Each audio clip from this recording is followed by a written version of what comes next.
ఇక్కడ చూపెట్టు case definitely I will take action. ఎక్కడ నేను చెప్తున్నా మళ్ళీ ఊరికే ఓవరాల్ కాదు. డిఫాల్టర్ అయితే డిఫాల్టర్ బ్యాంక్ గ్యారంటీ ఇచ్చింది, దాని కూడా ఉన్నది పూర్తి 100% డిఫాల్టర్కి మేము మెటీరియల్ జీవో వచ్చింది, జీవో పంపిస్తా. ఒక policy matter government of Telangana on civil supplies issued one policy matter, ఎంత పర్సెంటేజ్ డ్యూ ఉంటే ఏ విధంగా డిఫాల్టర్ దానికి సంబంధించిన అన్ని క్లారిటీ డిస్కషన్ తీసుకుంది. దాని ప్రకారంగా నేను మరొకసారి కోరుతా ఉన్నా, రైతుల ధాన్యం కొనుగోలు చేసే విషయం లోపల తెలంగాణ రైస్ మిల్లర్లు అందరూ కూడా దయచేసి ఉన్న పరిస్థితులు మీకు తెలుసు. నేను విజ్ఞప్తి చేస్తా ఉన్నా తెలంగాణ ప్రభుత్వం పక్షాన, ధాన్యం కొనుగోలు విషయం లోపల చూడండి, భారతీయ జనతా పార్టీ కళ్ళాలు తిరుగుకుంటా మమ్మల్ని ఏలెత్తి చూపే ప్రయత్నం చేస్తూ ఉంది. ఈరోజు మీరు శ్రమపడే ప్రయత్నం చేస్తారు, మేము శ్రమపడే ప్రయత్నం చేస్తున్నాం.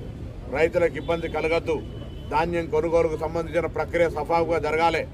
డిఫాల్టర్ల సంగతి పక్కన పెట్టండి. డిఫాల్టర్లు